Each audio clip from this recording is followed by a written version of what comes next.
आणि विद्यार्थी मित्रांनो, मला अत्यंत आनंद होत आहे यासाठी की तुम्ही एका चांगल्या कॉलेजमध्ये आहात आणि मी पण तसा भाग्यवान होतो की मला एक चांगलं कॉलेज मिळालं होतं, गव्हर्नमेंट मेडिकल कॉलेज नागपूर. ज्या मेडिकल कॉलेजला फक्त आरोग्य सेवेचाच इतिहास नव्हता, पण ती प्रत्येकाच्याच मनात असते. प्रत्येकाचीच आई निदान महाराष्ट्रात तरी हे शिकवते त्या मुलाला की आपल्या घरी जे शिजलं विजलं ना ते शेजारी देऊ नये. याच जिल्ह्यातून अमळनेरून साने गुरुजींनी ते लिहून ठेवलं आहे. श्यामची, खरं म्हणजे ती श्यामची घराघरात आहे. तुम्हालाही त्या आईने तो संस्कार दिलेला आहे, तसाच मलाही दिला. सोबत वडिलांचं जे होतं, वडील माझ्या रेल्वेमध्ये होते आणि त्यांनाही ट्रेड युनियनचं काम करण्याची आवड होती. त्यामुळे सतत ते ट्रेड युनियनच्या त्या लोकांच्या गराड्यात असत आणि इतरांना कशी काय मदत करता येईल ते पाहत असत. त्यानंतर जेव्हा मी शाळेत जायला लागलो तर म्युन्सिपाल्टीच्या शाळेत होतो शेगावला. त्यावेळी मी माझं शिक्षण शेगावला झालं. तर म्युन्सिपाल्टीची शाळा होती, चांगली रिनाऊंड शाळा होती. त्या काळात म्युन्सिपाल्टी आजच्या सारख्या झालेल्या नव्हत्या आणि त्या शाळेमध्ये मी होतो. आमचे शिक्षक इतके उमदे होते की ते असं बोलायचे की जर मी सायकलवर येतो आहे ना तर मला चप्पलची काय गरज, रस्त्याने जर कोणी अणवानी जात आहे तर काढून द्यायची हिंमत त्यांच्यामध्ये होती. They could dare to do that, मी असं म्हणतो. हे जे डेअरिंग आहे ना हे त्या सरांनी शिकवलं, न जाणता शिकवलं. त्यांना ही कल्पना नसेल की या मुलांनी आम्हाला पाहतात आणि यातून हे असं काही घेतील. ज्या दिवशी सरांच्या पायात चप्पल नसली आम्ही समजायचो सरांनी कोणाला तरी दिलेली आहे. कोणीतरी अनवाणी रस्त्याने जात होतं, सर सायकलवर होते, सरांनी देऊन टाकली. It was so casual for him. पण त्यातून आम्हाला एक संस्कार मिळत गेला, आमच्यामध्ये एक हिंमत वाढत गेली आणि ती हिंमतच आज तुमच्यासमोर मला बोलायला उभं करते आहे असं मला तरी वाटते. आणि फक्त तिथेच नाही, पण ज्युनियर कॉलेजला गेल्यानंतर मला भारंबे सर मिळाले. भारंबे सर फिजिक्स शिकवायचे. मला फिजिक्स जमत नसे. सर बोलेत माझ्याकडे येत जा, तुझ्या काय डिफिकल्टी असली मी सॉल्व्ह करून देईल. त्या काळात ट्युशनचं क्लासेस नव्हते, शिकवणी नव्हती. मी मराठी मीडियममधून 10वी झालो होतो आणि सुरुवातीला ते इंग्रजीचे सगळे शब्द फार कठीण व्हायचे. व्हेक्टर म्हणजे काय हे समजतच नव्हतं. काय सदिश अदिश समजायचं पण व्हेक्टर नव्हता समजत. आणि मग ते सरांनी हळूहळू आम्हाला पचवलं आणि फिजिक्समध्ये चांगले मार्क्स मिळालेत. 100 पैकी 97 मिळालेत आणि गणितामध्ये 100 पैकी 100. आणि 100 पैकी 100 काय मिळाले, कारण 10वी मध्ये 6 मार्क्स कमी मिळाले होते आणि आमचे मुख्याध्यापक नाराज झाले होते की 6 मार्क कुठे गेले, तुला 100 पैकी 150 पैकी 150 मिळायला पाहिजे होते. मग ते ठरवलं. मग 11वी 12वी 100 पैकी 100 मिळवलेत. मग आपोआपच आता तुम्ही सांगा, फिजिक्स आणि केमिस्ट्री, फिजिक्स आणि गणित ज्याचा एवढा चांगला विषय आहे त्यांनी कुठे जायला पाहिजे, इंजिनिअरिंगला. डेफिनेटली मला असंच वाटायचं की मी इंजिनियर व्हावं. पण एक माणूस त्यामध्ये मला भेटला.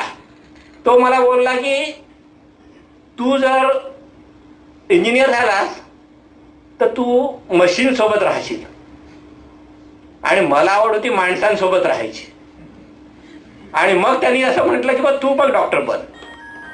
आणि 11वी 12वी जेव्हा वर्धेला होतो ना तेव्हा गांधी ज्ञान मंदिरचं वाचनालय माझ्यासाठी उघडं होतं, जिल्हा वाचनालय माझ्यासाठी उघडं होतं. वर्गात काय शिकवलं जायचं ते मला आपोआप समजायचं. मला कॉम्प्युटर जसं असतं ना की आपण एकदा फीड केलं की तो प्रोग्राम वाटलेला त्यावेळेस काढून देतो, अगदी तसं माझं डोकं होतं. मेडिकल कॉलेजला तीच तरा की मी माझा जास्तीत जास्त वेळा रामकृष्ण मिशनच्या वाचनालयात घालवला आणि त्या सगळ्या वाचनालयातून मला जे मिळालं की मला खेड्याकडे जायला पाहिजे.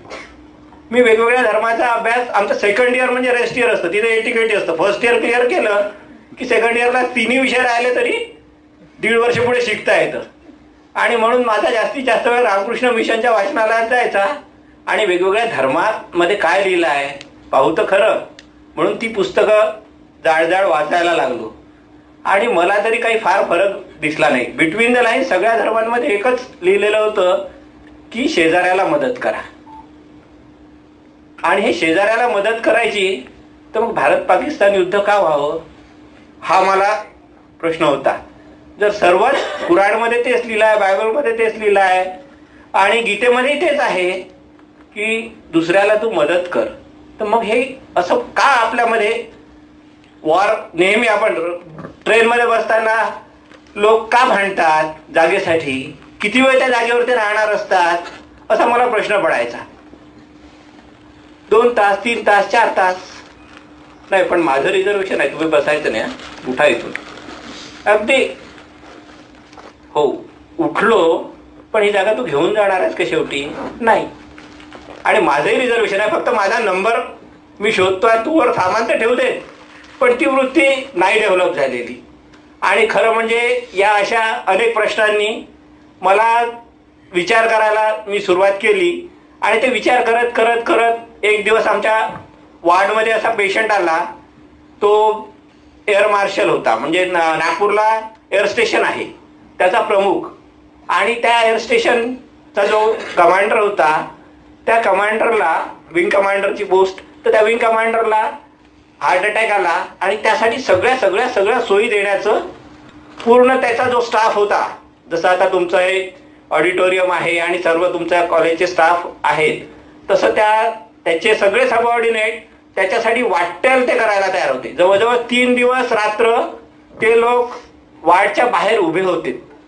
आणि सांगा काय कमी आहे, काय कमी आहे, जे कमी असेल, कमतरता असेल ते आम्ही भरून काढू. काय औषधं पाहिजे असतील तर सांगा.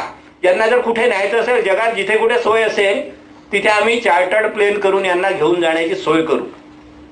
या स्टेजमध्ये असलेला तो व्यक्ती एक क्षण असा येतो त्याच्या आयुष्यात की तो थांबतो, हृदय थांबते.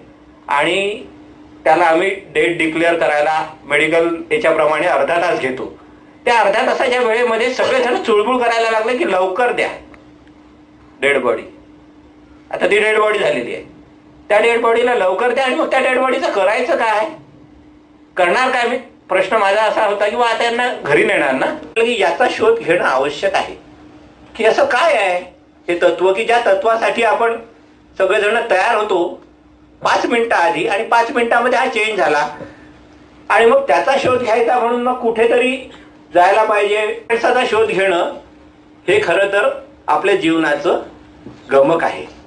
त्यातून आपल्याला काय ते समजेल. आणि माझाही तसा प्रयत्न सुरू आहे. मी काही कुठे पोहोचलो किंवा मला काही मिळालं असं अजून मला गेल्या 30 वर्षात तर काही वाटत नाही. फक्त तो शोध सुरू आहे स्वतःसाठीच. आणि त्या निमित्ताने तुम्हा लोकांसोबत यायला मिळालं, बोलायला मिळालं. त्यामध्ये आणखी एक महत्वाची कडी आहे की जसं मी 3 गोष्टी तुम्हाला सांगितल्या, आई वडील, शिक्षक आणि वाचनालय.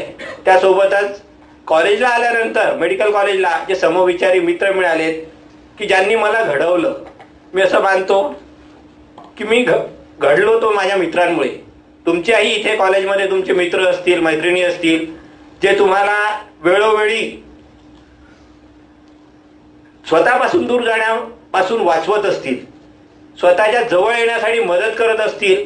मला असं वाटतं की ते माझे जीवाभावाचे जे मित्र आहेत, ती एक कडी होती की ज्यामुळे मी त्या ठिकाणी बैरागडला गेल्यानंतर टिकू शकलो.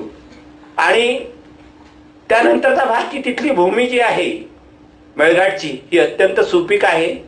त्या लोकांनी, तिथल्या माणसांनी मला आपलं म्हटलं, ज्यांची माझी काहीही ओळख नव्हती. एक दिवस मी गेलो तर मला फक्त एका डॉक्टरचा कंपाऊंडर असेल किंवा तडीपार केलेला डॉक्टर असेल या भावनेने ज्यांना ठेवून घेतलं, त्या लोकांनी मला आपलं समजून घेतलं, आपल्या घरामध्ये स्थान दिलं. आणि प्रत्येक सुखदुःख ते माझ्याशी बोलायला लागलेत. फक्त मेडिकल टर्म्समध्येच नाही, ताप आला, खोकला आला, सर्दी आली एवढंच नाही, पण आमच्या शेतीतले प्रश्न आहेत, आमच्या मुलांच्या शिक्षणाचे प्रश्न आहेत, आम्हाला रस्ता नाही, आम्हाला बस नाही, आम्हाला पाणी नाही, आम्हाला वीज नाही. आणि मग वेगवेगळ्या आमच्यावर कुठे अन्याय होत असेल कुठे अधिकाऱ्याकडून, कर्मचाऱ्याकडून, तर तो कसा झाला, हे सरळ उघडेपणाने स्वतःचं अंग वर करून, अंगावरचा कपडा वर करून उघडेपणाने ते मला त्यांचं दुःख दाखवू लागलेत. इथपासून तर मुलामुलींची लग्न कुठे करायची, एकमेकांना सगळ्यांना सांगितलं. पहिली अट होती की 40 किलोमीटर पायी चालणारी कारण बैरागडला 40 किलोमीटर पायी चालावं लागायचं. तिने तिथपर्यंत आलं पाहिजे. दुसरं होतं की 400 रुपये महिन्यामध्ये घर संसार चालवणारी. कारण असं की मी 1 रुपया पर पेशंट कन्सल्टेशन त्यावेळी घ्यायचो, आता 2 घेतो. आणि 400 पेशंट माझ्याकडे महिन्याला यायचे, त्यामुळे 400 रुपये महिना होतं. तिसरी अट होती की 5 रुपयात लग्न. कारण त्यावेळेस रजिस्ट्रेशन जे लिगल मॅरेज करायचं तर त्याच्यासाठी 5 रुपये खर्च कंपल्सरी होता. ती फी होती गव्हर्नमेंटची. आणि शेवटची अट होती की स्वतःसाठी नाही पण इतरांसाठी जर गरज पडली तर भीक मागण्याची तयारी असली पाहिजे त्या मुलीची.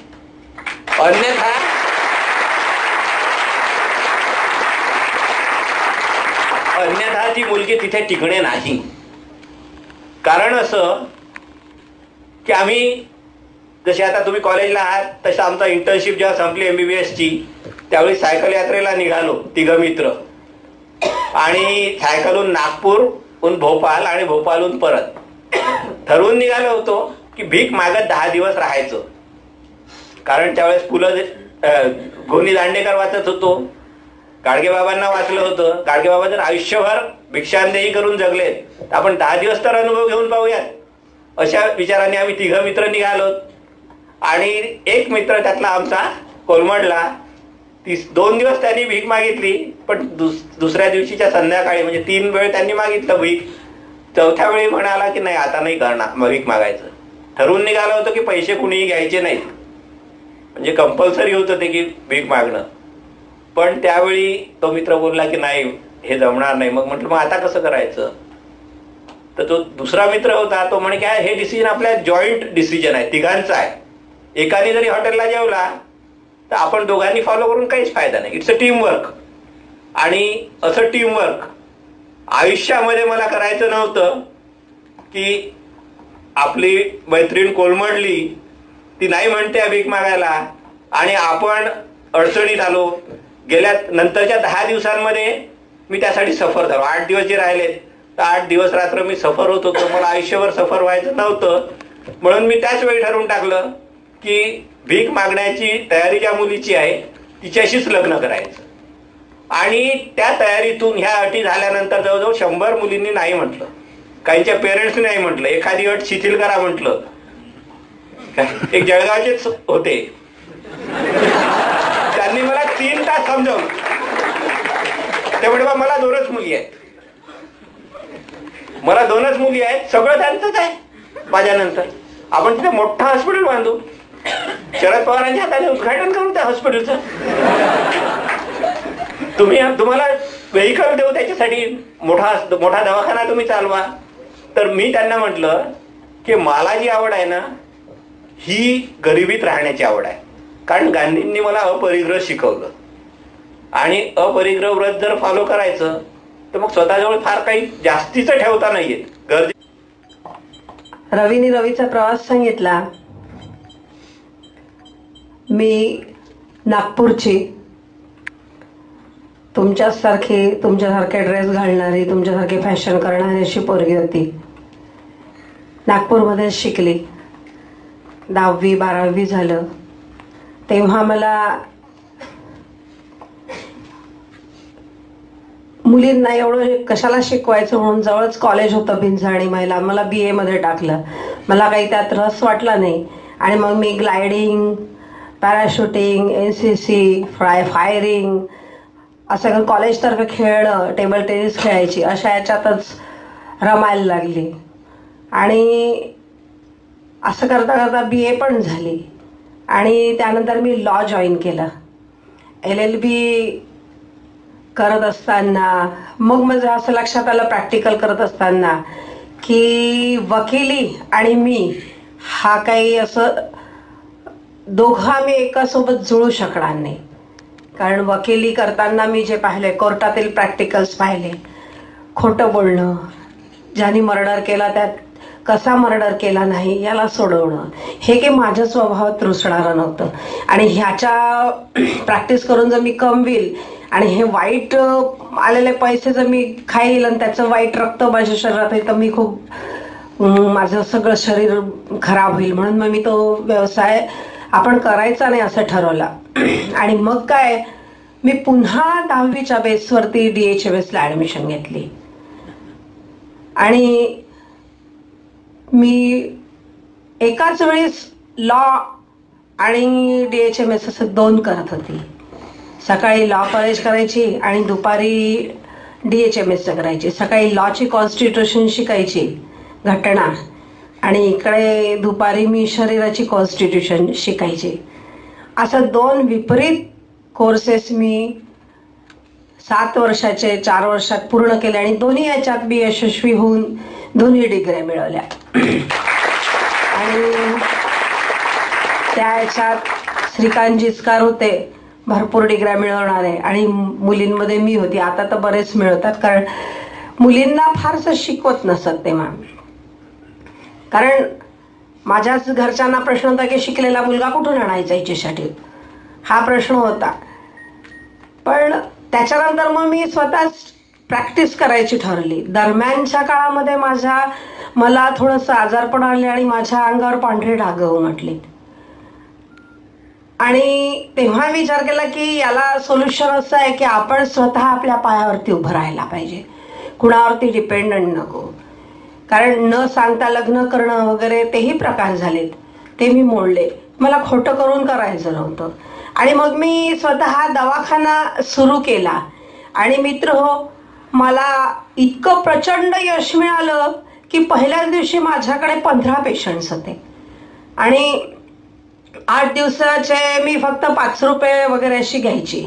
पण माझ्याकडे अशी ओढाले अशी गड्डी जमा व्हायची, इतके पेशंट्स असायचे. मलाही आश्चर्य वाटली की असे कसे बा आपल्यावर एवढा विश्वास टाकून पेशंट्स येतात. आणि पैसे मोजायची सवय नव्हती. मग दवाखाना गेल्यावर आमची असिस्टंट मी दार लावून घ्यायचं, मग 5 रुपये 10 रुपये 20 रुपये असे ठेवून पैसे मोजायचं सुरुवातीला. आणि त्या पैशांकडे भरपूर पाहायचं कौतुकाने, बापरे एवढे वगैरे म्हणून. मग सवय झाली हळूहळू. मग काय, मग फॅशन, मग गाडीशिवाय चालता येत नसे. त्या काळात 400 रुपयाची साडीच मी घालत असे. अगदी प्रत्येक साडी परत लिपस्टिक बदलत असे, स्लीवलेस होतं त्या काळात. नागपूरभर फिरून मी चपला घेतल्या होत्या मला आवडणाऱ्या. तेव्हा 125 रुपयाच्या चपला. दवाखान्यासाठी नागपूरभर फिरून माझ्यासाठी घड्याळ घेतली होती. म्हणजे इतकी याच्यात साडीवाला अगदी पहिल्यांदा वावळेला आलं साडीचं की म्हणायचं की मॅडम या आहेत, मी स्टायलिश सांगायची या रख दो वगैरे म्हणून. असं ते माझं जगणं होतं मैत्रिणीनं, अगदी तुमच्याच सारखं. आणि या ह्याच्यातनं आल्यानंतर मग प्रश्न विचारायला झालं, हेही झालं, कानातले नाकातले सगळं. शेवटी किती दिवस या सगळ्याची पैशाची क्रेज संपली. मग असं वाटलं की आता काय, लग्न तर करायचंच होतं. कारण एकटा मार्ग काही इतका सुकर वाटत नव्हता, कोणीतरी असिस्टंट PA लागतोच. आपला असला म्हणजे बरं, दुसऱ्याच्या असिस्टंट PA-वरचं काही काम भागत नाही. तर मी पण शोध घ्यायला लागली. मग तेव्हा चहा पोह्याची पद्धत होती मैत्रिणींना, अजूनही आहेच. तर मग चहा पोहे सुरू झाले. तेव्हा मी अखिल भारतीय विद्यार्थी परिषदेचं नागपूरचं संघटक म्हणून काम करत असे. आता नितीन गडकरी तुम्हाला सगळ्यांना माहीत आहे. नितीन गडकरी, आम्ही सोबत काम करायचं आणि चांगलं मोठं काम होतं माझं. त्या ह्याच्यामधूनही थोडेसे राष्ट्रीय स्वयंसेवक संघाचं कार्यालय नागपूरचं, तिथेच संघ बिल्डिंग जवळ घर असल्यामुळे तेथून जे वारे व्हायचे ते डोक्यावरून जायचे, कधी कानात शिरायचे, त्याच्यामुळे तेही एक धून होती. राष्ट्रसेवा समितीचं पाणी, त्याचं कार्य, थोडी सर्दी खोकला ताप होता म्हणून थोडासा तुम्हाला डिस्टर्ब होईल, त्याच्याबद्दल माफी मागते मी. तर मग खूप विचार केला की छोट्या लहान याच्या मध्ये आपलं आता लग्न होणार नाही, काही नाही. मग मी डिक्लेअर करून टाकलं. सगळ्यांना धक्का बसला, माझ्या वडिलांचा खूप अपमान झाला, हे झालं ते झालं. आणि मी स्वतः तयारी केली होती की नाही लग्न झालं तर नाही झालं, पाहू कसं करा, दवाखान्यात पाठवा. थोड्या मुलांची संख्या कमी व्हायला लागली. मग असं करता करता मुलं येईनासे झालेत. मग पुन्हा डोक्यात किडा वळवला. म्हटलं हे आपल्याला पाहायला तर आपण पण यांना पाहायला जाऊ. मग मित्रांना सांगितलं, मित्रवर्गांना म्हटलं की पहा रे बा मित्रांनो, मला आता लग्न तर करायचं आहे. मग हा अमुक आहे लग्नाचा, ढमुक आहे लग्नाचा, असे बरेच पत्ते यायला लागले. तर पत्ते आल्यावरती मग मी सरळ धडकायला लागले त्यांच्या घरी. हे नमस्कार, मला असं कळलं की बा आपण लग्नाळू आहात आणि तुम्ही अशी आणि मग आपण पाहू जमते का आपलं.